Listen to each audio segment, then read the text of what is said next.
우리 함께 171장 하나님께 찬송 드리겠습니다.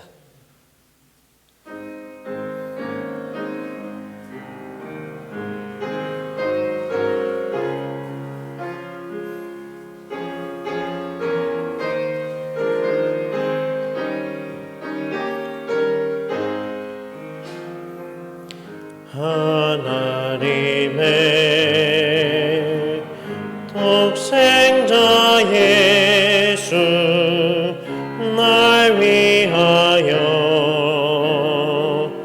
오시었네. 내 모든 죄 사하시려고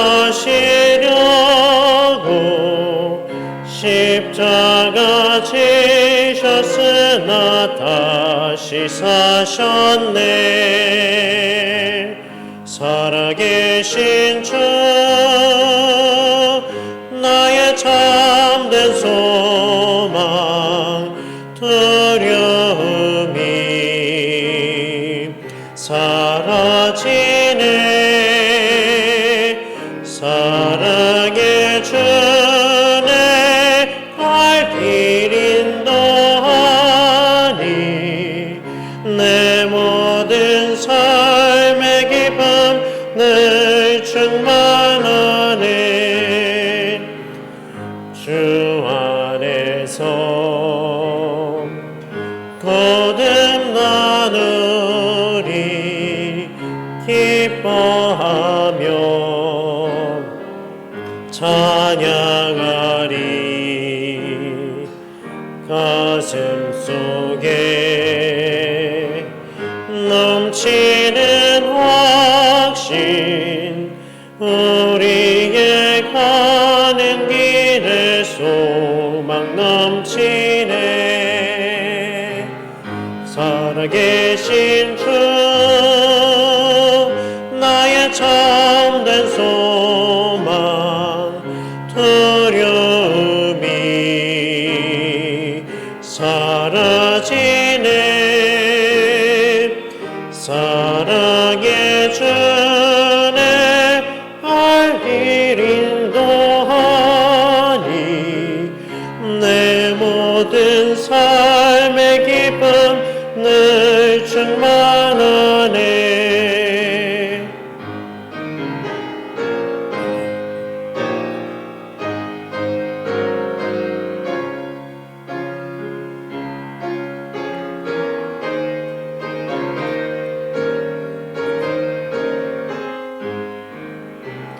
선한 싸움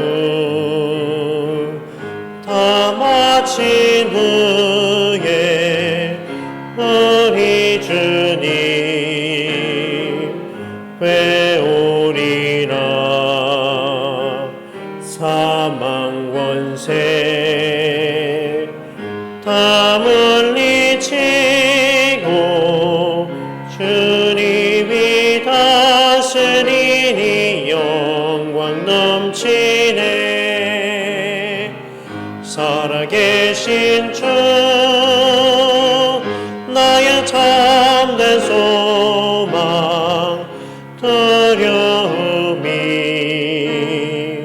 사라지네. 사랑의 주네 갈 길 인도하니 내 모든 삶의 기쁨 늘 충만하네.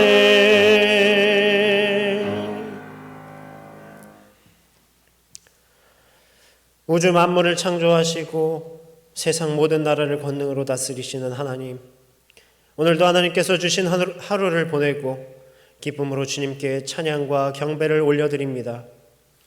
호흡이 있는 자마다 여호와를 찬양하라 하신 말씀을 따라 새 노래로 영광을 돌리오니 우리가 드리는 이 예배를 기쁘게 받아 주옵소서.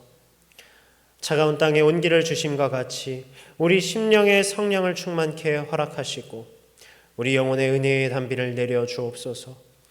죽음을 이기시고 부활하신 우리 구주 예수님의 이름으로 기원하옵나이다. 아멘. 나는 전능하신 아버지 하나님 천지의 창조주를 믿습니다.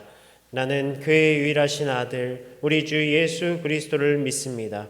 그는 성령으로 잉태되어 동정녀 마리아에게서 나시고 본디오 빌라도에게 고난을 받아 십자가에 못 박혀 죽으시고 장사된 지 사흘 만에 죽은 자 가운데서 다시 살아나셨으며 하늘에 오르시어 전능하신 아버지 하나님 우편에 앉아 계시다가 거기로부터 살아있는 자와 죽은 자를 심판하러 오십니다.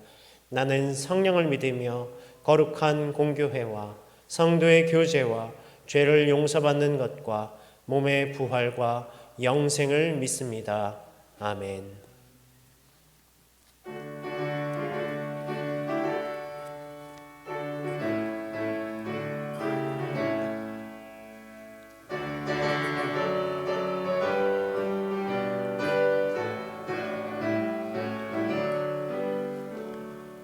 이 세상의 모든 죄를 맡기시는 주의 보혈 성자 예수 그 귀한 피 찬송하고 찬송하세.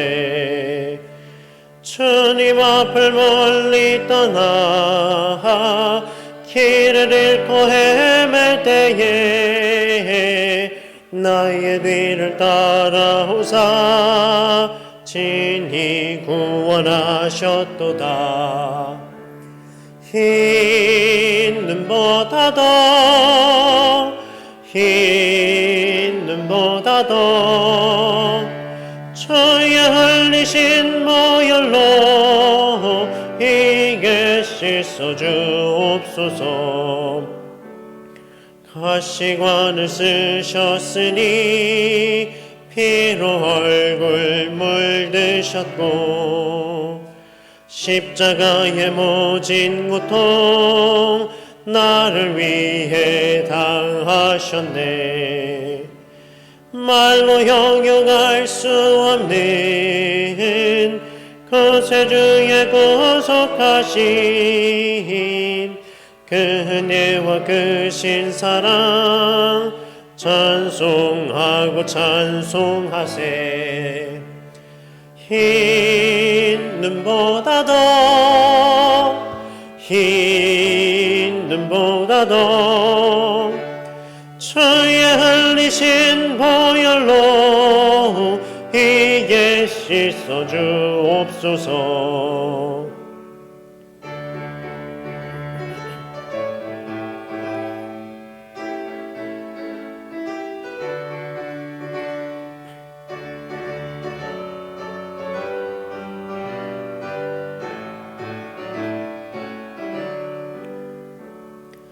아버지를 멀리 떠나 바른 길을 저버리고 여러 가지 죄악으로 주홍같이 되었으니 물 같은 것 가지고는 씻을 수가 아주 없네. 주여 귀한 몸의 피로 날 정결케 하옵소서.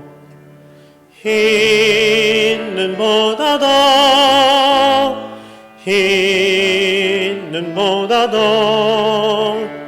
주의 흘리신 보혈로 이게 씻어 주옵소서. 아멘.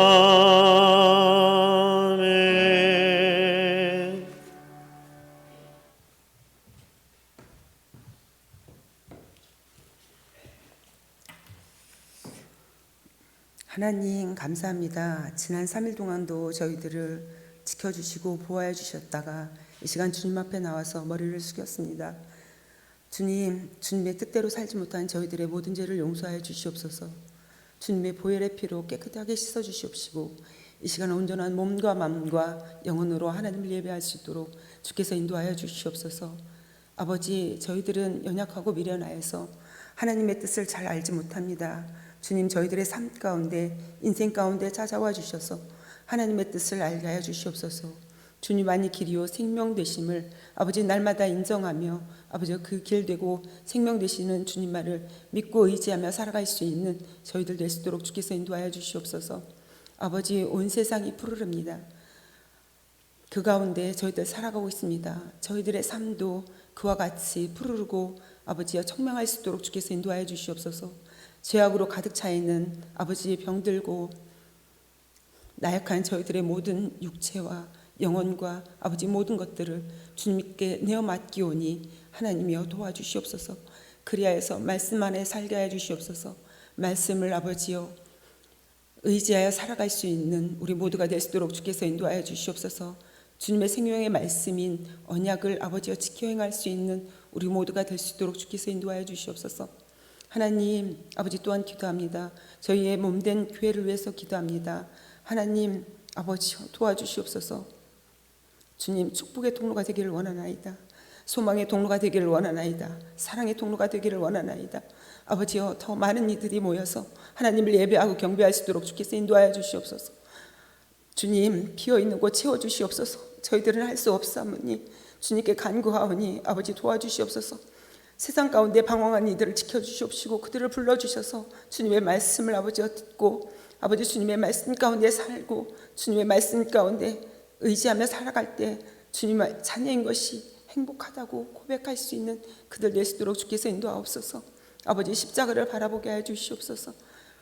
저희들의 모든 죄를 사하시고 대신 지신 주님의 피 흘림을 날마다 생각하며 아버지여 살아갈 수 있도록 주께서 인도하옵소서.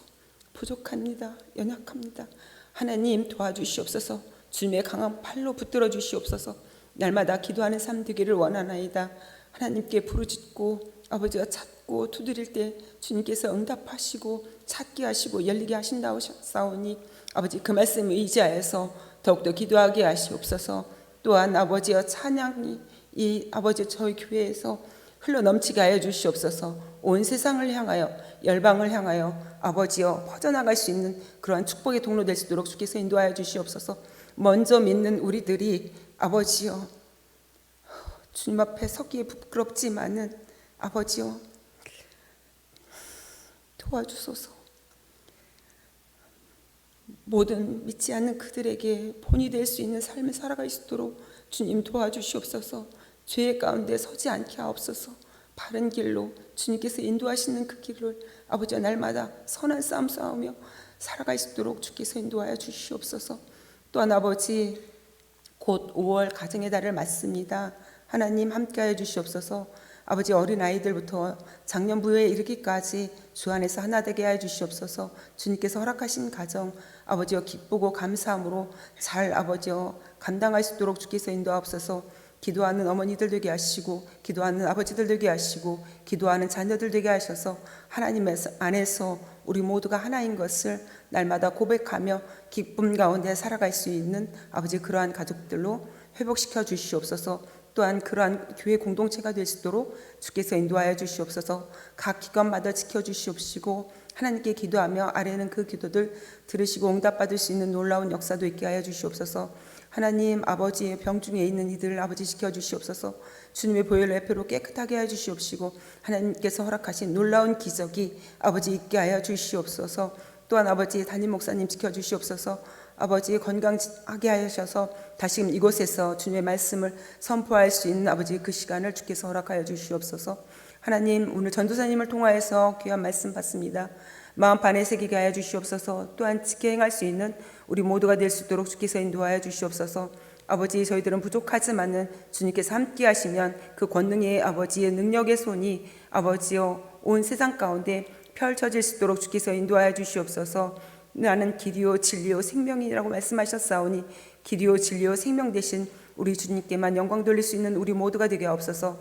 아버지를 사랑합니다. 거룩하신 우리 주 예수 그리스도를 받들어 간절히 감사하기도 합니다. 아멘.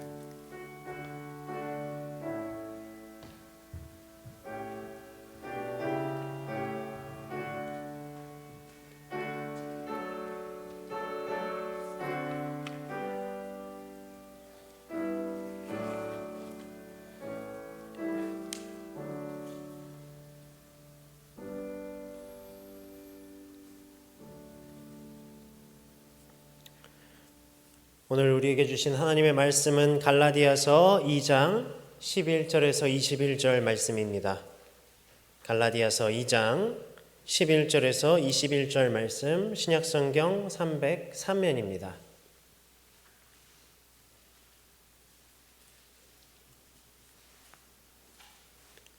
우리 번갈아 가면서 읽겠습니다.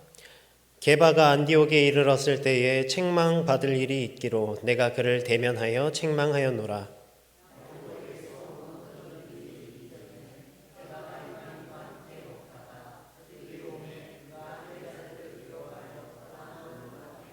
남은 유대인들도 그와 같이 외식함으로 바나바도 그들의 외식에 유혹되었느니라.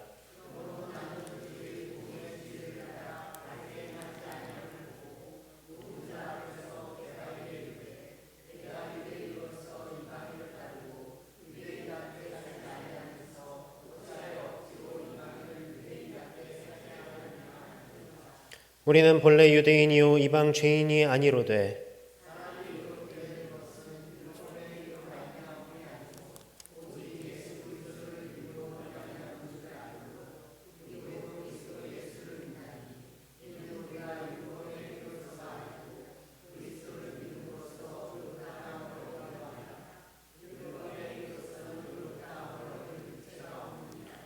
만일 우리가 그리스도 안에서 의롭게 되려 하다가 죄인으로 드러나면 그리스도께서 죄를 짓게 하는 자냐? 결코 그럴 수 없느니라.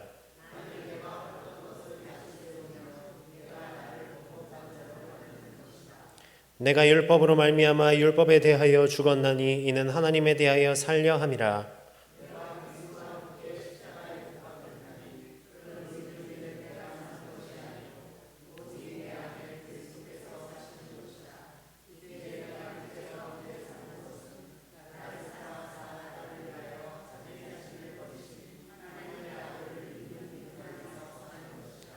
내가 하나님의 은혜를 패하지 아니하노니 만일 의롭게 되는 것이 율법으로 말미암으면 그리스도께서 헛되이 죽으셨느니라.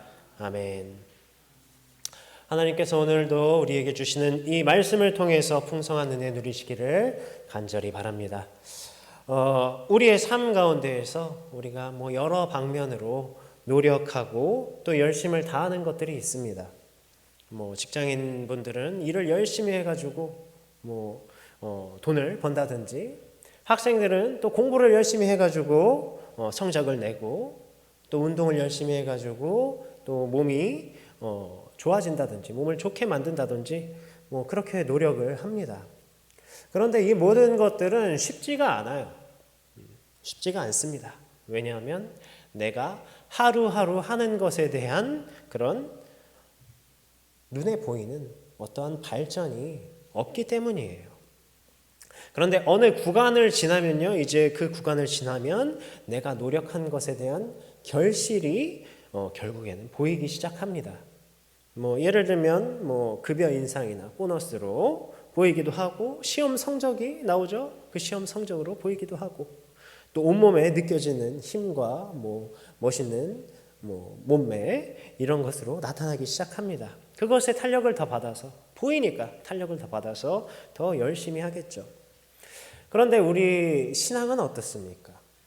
마찬가지로 쉽지 않습니다. 왜냐하면 눈에 보이지 않는 것이기 때문이에요. 또 잡히지도 않습니다. 그런 영역이에요. 내가 잘하고 있는 것인가? 항상 그러한 모호함만 우리 가운데 남아 있습니다. 아무리 노력을 해도 알 수가 없어요. 이러한 노력으로 우리가 구원에 다다랐는지 알 수 있는 방법이 없단 말이에요. 비단 기독교뿐만 아니라 다른 종교에서도 그렇죠.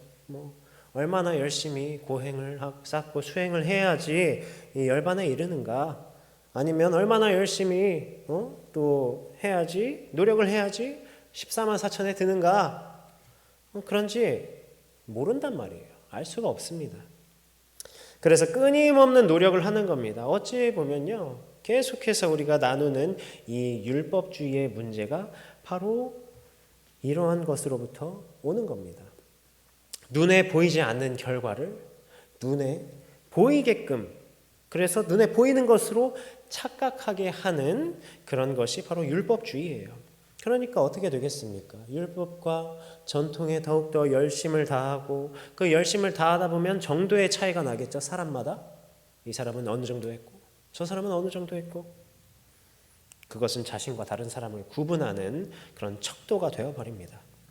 그러한 눈에 보이는 것을 쫓기 시작하면서 더 열심을 다하겠죠. 비교가 되니까. 그러나 그것은 분명히 착각입니다. 자기가 뭔가 노력함으로 잘하고 있다는 착각. 그러한 노력으로 구원받을 거라는, 아니 그 정도까지는 아니더라도 그런 구원받을 확률이 조금은 더 올라가지 않을까. 그런 다른 이들보다 조금은 더 높아지지 않을까. 그런 착각에 빠져드는 것입니다. 오늘 갈라디아서의 말씀은 계속해서 이 갈라디아 교회의 그런 문제, 어떤 문제였죠? 그 교회에 스며든 그 교회에 이제 침투한 율법주의의 문제였습니다. 그것이 바로 잘못되었다라는 것을 계속해서 말씀하고 있습니다. 바울은 갈라디아 교인들에게 이것을 교육하기 위해서 아주 훌륭한 교보제로서의 한 사건을 드는데요. 어떤 일이었냐면 베드로가 잘못했던 일을 바울이 책망하는 일이었습니다. 베드로, 여기서는 게바라고 하죠. 게바. 이 베드로가 안디옥에 방문했던 때의 이야기입니다. 당시 안디옥은 이방인의 그런 이방 교회의 중심지임과 동시에 이방 선교를 위한 전초 기지였어요. 중요한 선교적 중심지였죠. 그곳에 이제 베드로가 어떤 일로 와서 그곳에 있는 이제 이방인들이 많을 거 아니에요. 그 이방인들하고 함께 먹고 나누고 교제하고 그런 일들을 했습니다. 오늘 2장 12절에 보면요. 함께 먹다가 라는 말이 있어요. 함께 먹다가. 이것은 원어로 보면 딱 한 번 그랬다는 게 아니라 계속해서 그렇게 해왔다는 것입니다. 그러니까 자주 그랬다는 거죠. 자주 그렇게 이방인들과 교제하고 자주 먹고. 그런데 사실 이 베드로는요, 유대인이었습니다. 우리가 이미 성경적인 지식을 통해 알죠. 이 유대인의 전통 가운데에는 이방인을 부정하게 보는 그런 관습이 있었어요. 그래서 가능한 한 접촉을 피하고 사회적인 접촉을 피하는 그런 관습이 있었습니다. 그럼에도 베드로가 이 이방인들과 함께 식사를 했다는 것은 이미 베드로가 알았던 겁니다. 이방인이라고 해서 이 부정한 자들이 아니다. 이것을 이미 알고 있었다는 것입니다. 그것을 베드로가 깨닫게 되는 사건이 있었는데 우리 사도행전 10장 말씀을 통해서 우리가 잘 알 수 있습니다. 사도행전 10장에 보면요. 베드로가 지붕 위에서 기도하고 이제 기도를 너무 열심히 한 나머지 배가 고팠던 것 같아요. 그래서 음식을 먹으려고 이제 준비하고 있었습니다. 그때 하나님께서 환상을 보여주십니다. 어떤 환상이었죠? 이 부정한 짐승들이 담긴 한 그릇을 하늘에서 내려주신 그런 환상이었어요. 그리고 그 다음에 베드로에게 소리가 들려오는데 어떤 소리였냐면 그것을 잡아 먹으라. 하나님께서 이렇게 말씀하세요. 그러니까 베드로는 어떻습니까? 이것이 부정한 이 율법상의 그런 전통 가운데 부정한 것인데 베드로가 어떻게 유대인으로서 먹을 수가 있겠어요? 그래서 베드로는 그 율법과 전통에 따라서 아니 저는 못 먹습니다. 이 속되고 깨끗하지 않은 것을 제가 결코 먹지 않겠습니다. 이렇게 말합니다. 그런데 그에 대한 하나님의 대답은 무엇이었습니까? 하나님께서 깨끗하다 하신 것을 내가 속되다 하지 말라. 이 환상은 하나님께서 이방인 그 고넬료를 전도하기 위해 그 백부장 고넬료에게 보내시기 위해서 보여주신 환상이었죠. 베드로는 그들을 만나고 나서야 이 성령의 도우심으로 그 환상의 뜻을 깨달았어요. 그 음성의 뜻을 깨닫습니다. 유대인의 전통에서 죄인이라고 생각해왔던 이방인들이 하나님께서 보시기에는 부정한 자들이 아니라는 것을 깨달았어요. 그것이 유대인의 착각이자 유대인의 오만함이었음을 베드로가 이때 깨닫습니다. 그렇기 때문에 이와 같이 이방인들과 함께 오늘 말씀처럼 교제할 수 있었던 거예요. 사실 여기까지는 문제가 안 되는 것처럼 보입니다. 그런데 그 문제가 언제 발생하냐면 우리 12절과 13절 한번 함께 읽겠습니다. 2장 12절 13절입니다. 야고보에게서 온 어떤 이들이 이르기 전에 게바가 이방인과 함께 먹다가 그들이 오매 그가 할례자들을 두려워하여 떠나 물러가매 남은 유대인들도 그와 같이 외식함으로 바나바도 그들의 외식에 유혹되었느니라. 아멘. 야고보에게서 온 어떤 이들이 오니까 이 베드로가 그렇게 이방인들과 함께 교제하고 먹었던 그 베드로가 다른 행동을 하기 시작하는 겁니다. 여기에서 야고보에게서 온 자들이 누구냐면 어떤 특별한 자들이라기보다는요, 이 야고보가 감독으로 있던 예루살렘 교회에서 보낸 어떤 일로 방문하게 된 유대인들을 말해요. 유대인들. 왜 베드로가 다른 행동, 이방인과 함께 먹다가 그들이 오니까 이방인을 떠났을까? 왜냐하면 그 자들이 유대인이었기 때문에, 할례자들이었기 때문입니다. 앞에서도 말했듯이 여전히 유대인들은 그런 이방인을 멀리하는, 이방인을 부정하다고 생각하는 그런 전통과 관습에 매여 있었습니다. 때문에 이 야고보에게서 온 자들도 그런 이 유대인들도 그런 이방인과 함께 교제하고 식사하는 그런 베드로의 그런 모습, 그런 것들을 그런 전통과 관습에 매여 있어서 혹시나 이상하게 생각하거나 또 혹시나 비판하진 않을까 이 베드로는 걱정을 했던 거예요. 그래서 그것으로 인해서 자신이 혹시 어떤 곤경에 빠지진 않을까 두려워했던 거죠. 이 모습이 어떤 모습이겠습니까? 여전히 유대주의로부터 율법과 전통으로부터 자유롭지 못했다는 거죠. 우리가 만약에 생각을 해봅시다. 우리가 어떤 것으로부터 자유롭다면요, 완전히 자유롭다면 다른 사람의 눈치를 신경을 쓰겠어요? 전혀 부끄러울 게 없죠. 걸릴 것도 없고, 왜냐하면 내가 자유하기 때문에 신경이 쓰이지는 않는 거죠. 그런데 예수님의 제자이며 교회의 지도자였던 사도였던 이 베드로조차 하나님께서 주신 환상과 또 예루살렘 공의회에서 결의했던 그 가운데서 깨닫고 다짐했던 그 베드로조차도 이 유대인으로서의 옛 습성에서 자유롭지 못했던 것입니다. 때문에 그 모습은 진정으로 이방인과 교제한 것이 아니라 여태까지 겉으로만 그렇게 교제했구나, 그 속은 달랐구나, 외식했구나 라는 모습으로 비춰질 수밖에 없었어요. 그러한 베드로가 여전히 이런 유대인들을, 유대의 율법을 의식하니까 다른 유대인들은 오죽하겠습니까? 그 대표격인 베드로가 그렇게 하니까 그냥 괜찮은 줄 알고 따라가는 거죠. 그러면서 함께 외식했던 것입니다. 바나바도 그렇고요. 그 모습은 결국 유대인이나 이방인이나 동등한 것처럼 여기는 그들의 모든 행동들은 그저 겉으로 보여지는 모습에 불과했다는 것을 보여준 것입니다. 그러니까 결과적으로 율법주의에 굴복한 모습이죠.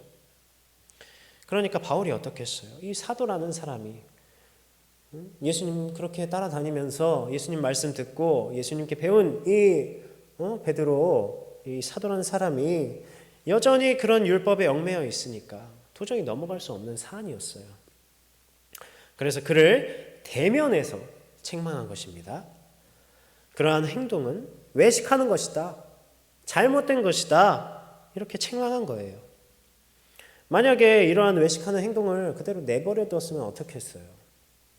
예루살렘 총회에서 이전에 할례 문제 얘기했죠. 우리 지난주에 이 할례 문제 얘기하면서 결의했던 이 율법에는 한계가 있다라는 것을 다시 처음으로 되돌리는, 인정하지 않는 그런 것이 되지 않겠습니까? 그러면 다시 율법주의가 드러나겠죠. 기승을 부리겠죠. 바로 이와 같이 여전히 그들 가운데 남아있는 이 유대주의의 뿌리를 끊어내고 진정한 복음이 무엇인가 바울은 말합니다. 베드로에게 모든 사람 앞에서 이렇게 책망해요. 내가 유대인으로서 이방인을 따르고 유대인답게 살지 않으면서 어찌하여 이방인을 유대인답게 살게 하려느냐. 이게 무슨 말입니까? 그렇게 네가 이방인과 함께 먹고 마시면서 교제하면서 율법의 전통에 개의치 않았음에도 이런 별것 아닌 걱정과 별것 아닌 두려움으로 다시 그 율법으로 돌아가는 그런 모양새를 하고 있냐? 이걸 보고 어떻게 이 이방인들이 생각하겠냐? 오히려 율법을 강조하고 율법을 강요하는 모습으로 보이지 않겠냐는 그런 책망입니다. 그러면서 15절부터는 왜 그 율법이 잘못된 것인가, 율법주의로 돌아가는 것이 잘못된 것인가 바울은 변증합니다. 15절 바울이 이러한 말로 시작을 해요. 우리는 본래 유대인이요 이방 죄인이 아니로되. 그냥 이 말씀만 들었을 때는 뭔가 유대인과 이방인을 구분하는 듯한, 구별하는 듯한 그런 모순된 말로 들리지만 그 의미는 이 바울이 내가 먼저 유대인임을 밝히면서 다른 유대인들에게 동질감을 주고 반감을 주려는 그런 말임과 동시에 오히려 이 유대인은 특권이 아니다. 그것을 설명하기 위한 준비 단계라고 할 수 있겠고요. 그 다음 이방 죄인이 아니다 라고 말하는 것은 당시 스스로 선민의식에 사로잡혀서 이방인들을 죄인 취급했던 이 유대인들의 교만함을 돌려서 비판하는 겁니다. 그러면서 결국 유대인이 율법을 지키는 것이나 이방인이 율법을 지키지 않는 것 모두 율법의 완벽한 준수에는 다다를 수 없다는 이야기를 이어가고 있는 거예요. 그리고 16절에 바울은 의롭게 되는 것에 대해서 설명합니다. 결국 우리는요, 우리의 창조주시고 온 세상 만물의 주인이신 하나님께로 가기를, 하나님과 함께 하기를 원하는데, 바라는데 이것은 의롭게 되어야지만 가능한 것이라고 우리 레위기의 말씀을 통해서 함께 나눴습니다. 왜냐하면 하나님께서는 본질적으로 선하신 분이시기 때문에 죄와 함께 할 수 없는 본질적으로 선하시고 의로운 분이시기 때문에 그것 때문에 문제가 되는 것이 뭐라고 그랬어요? 죄라고 그랬죠. 인간의 죄. 그렇다면 우리가 의롭게 되어야 하는 것인데 과연 의로움이 이 우리의 율법의 행위를 통해 가능한 것이냐? 오늘 말하고 있습니다. 사람은 죄된 본성을 지니고 있고 불완전한 존재이기 때문에 우리가 아무리 노력한들 의롭게 될 수 없는 것이죠. 의라는 것은 하나님의 속성 가운데 속하는 것이고 오직 하나님께만 가능한 것이기 때문에 완전한 것이기 때문에 불완전한 그런 유한한 인간으로서는 인간으로부터는 나올 수 없는 것입니다. 그러한 의미에서 우리가 의롭게 된다는 말이 있죠. 오늘 말씀에서도 의롭게 된다 이런 이야기가 나오는데 우리 자체가 의로운 자가 되는 것이 아닙니다. 하나님께서 의롭다고 선언하시고 의롭다고 여기시는 것이죠. 로마서 3장 28절 말씀입니다. 그러므로 사람이 의롭다 하심을 얻는 것은 율법의 행위에 있지 않고 믿음으로 되는 줄 우리가 인정하노라. 우리는 그 의롭다 하심을 얻는 거예요. 무엇을 통해서? 바로 율법도 아니고 노력도 아니고 오직 예수 그리스도를 통하여서 예수 그리스도께서 우리의 죄를 모두 짊어지시고 십자가에 죽으시고 부활하심으로 우리 죄를 잊으신 겁니다. 용서하시고 우리를 이제는 의로운 자로 여기시는 거예요. 의롭다 하심을 우리에게 주신 것입니다. 그렇기 때문에 우리는 그 의롭다 하심을 얻은 것으로 그 얻은 것을 믿음으로 구원에 이르는 것입니다. 중고등부 이제 사역을 하면서 아이들이 이러한 믿음을 어떻게 하면 잘 이해할까 고민을 하다가 했던 비유인데 우리가 가끔씩 책을 선물 받죠. 네.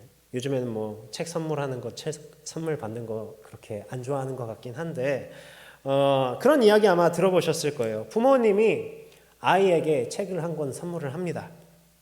그래서 이 책을 다 읽으면 용돈을 준다고 하는 거예요.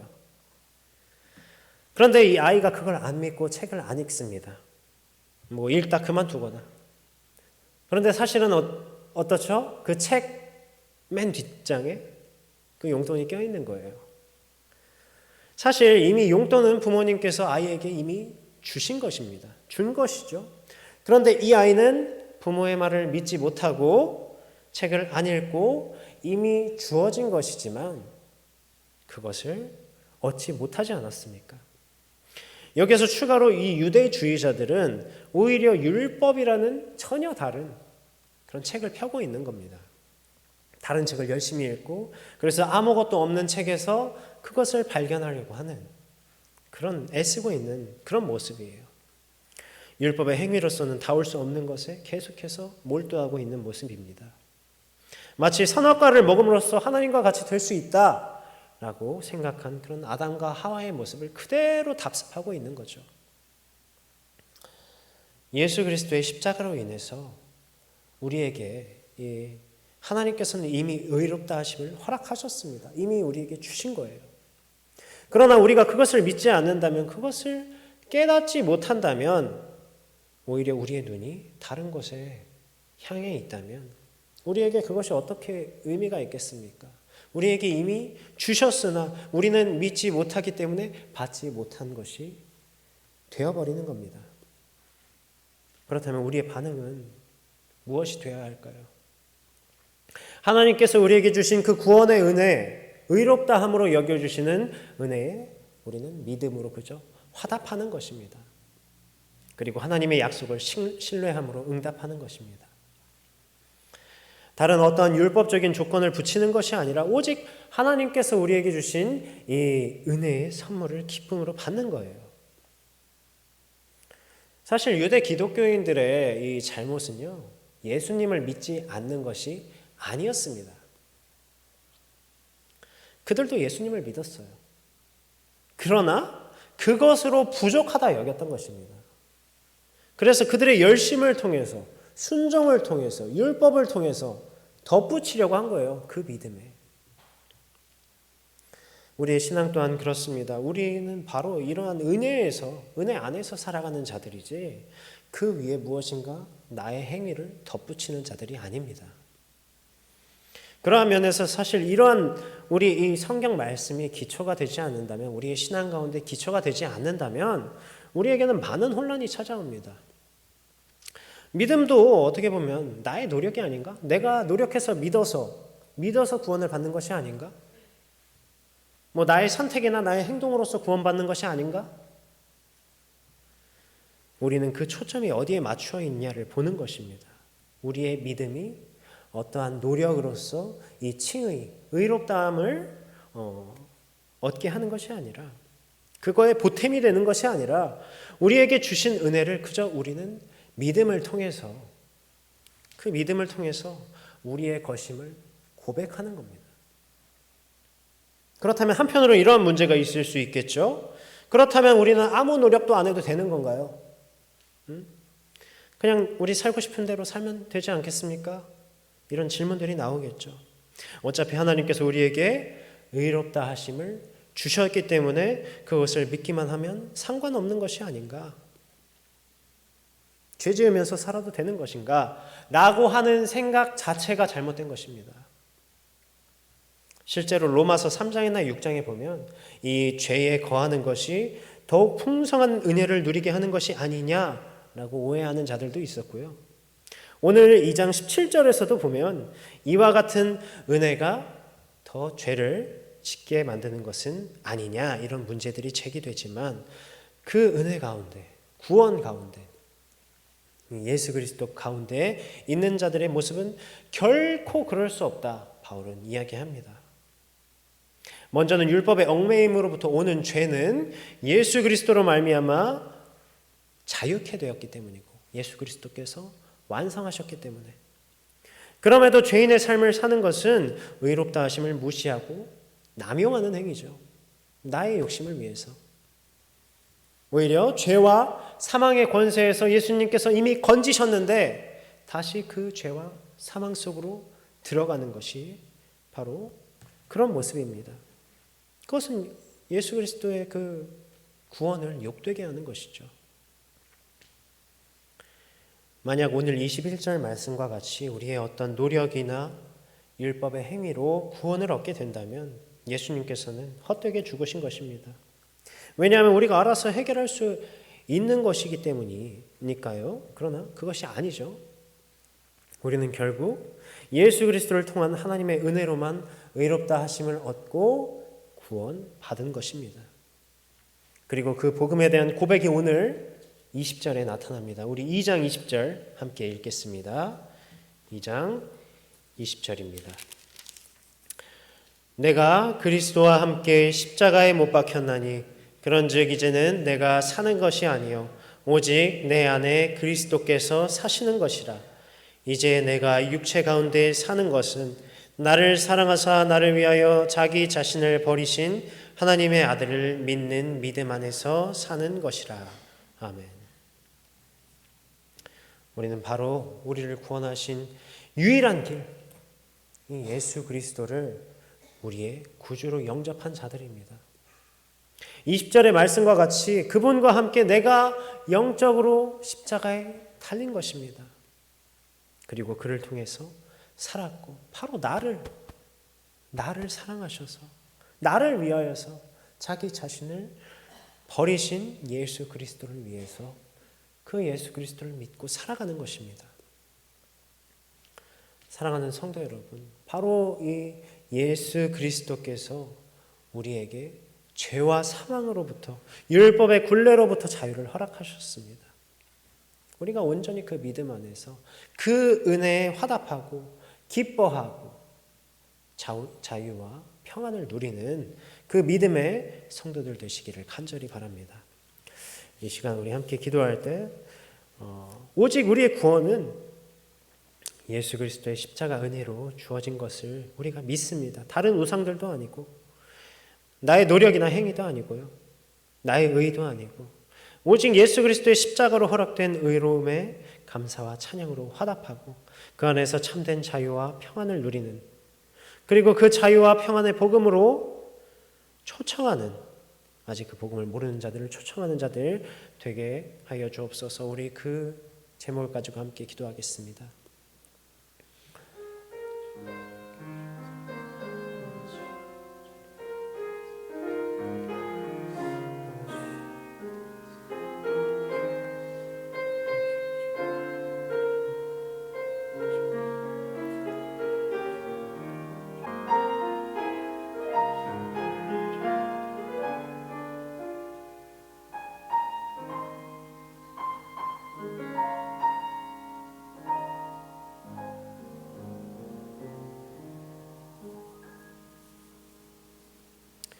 내게 귀를 기울여 속히 건지시고 내게 견고한 바위와 구원하는 산성이 되소서. 주는 나의 반석과 산성이시니 그러므로 주의 이름을 생각하셔서 나를 인도하시고 지도하소서. 아멘.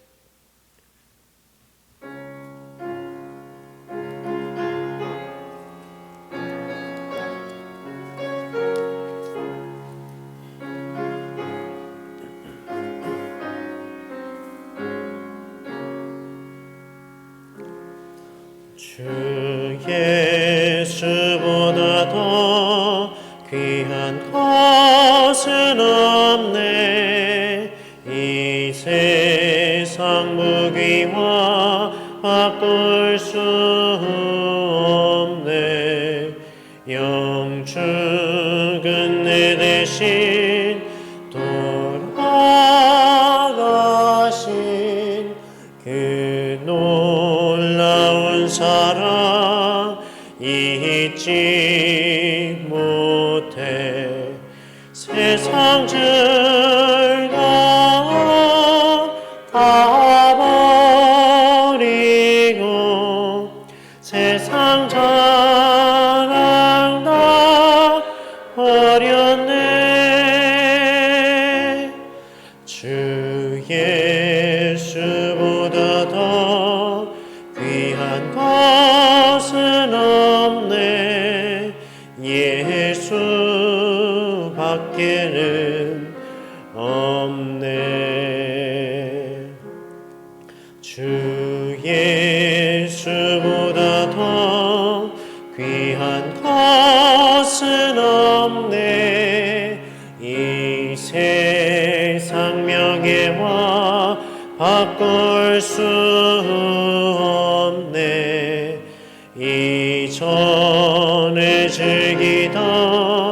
세상 일도 주 사랑하는 마음 맺지 못해 세상 즐거움 다 버리고 세상 자랑 다 버렸네. 주 예수보다 더 귀한 것은 없네. 예수밖에는 없네.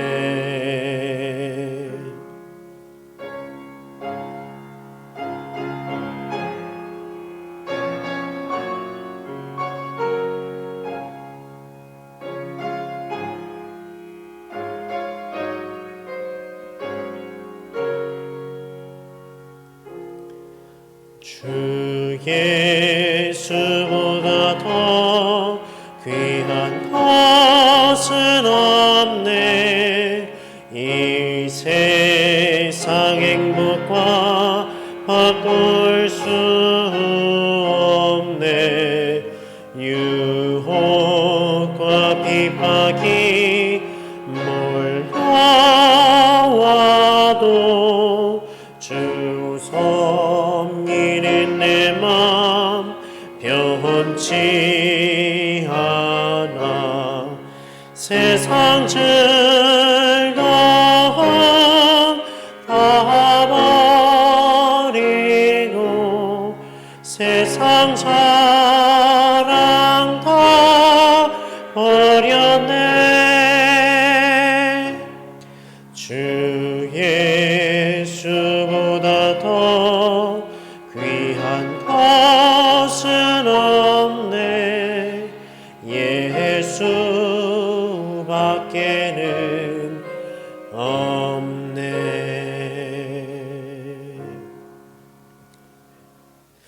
우리 이 시간 함께 기도하겠습니다. 우리 함께 기도할 제목은 첫 번째로 교회와 환우들을 위해서, 그리고 교회 안에 있는 우리 다음 세대들을 위해서, 또 모든 예배를 위해서 하나님께서 인도하시고 또 말씀에 깊이 뿌리내리게 하시고 온전히 주님께 영광 돌리는 우리 교회가 되게 해달라고 함께 기도해 주시고, 또 나라와 세계 평화를 위해서 또 여전히 슬픔 가운데 있는 자들, 또 재난 가운데 있는 자들, 전쟁과 핍박 가운데 있는 자들에게 주님께서 위로의 손길을 허락하시고 그들 가운데 평화를 허락하시고 소망을 허락하시기를 함께 기도하시고 각자의 기도 제목을 위해서 기도하신 뒤에 마치시는 대로 돌아가시기 바랍니다.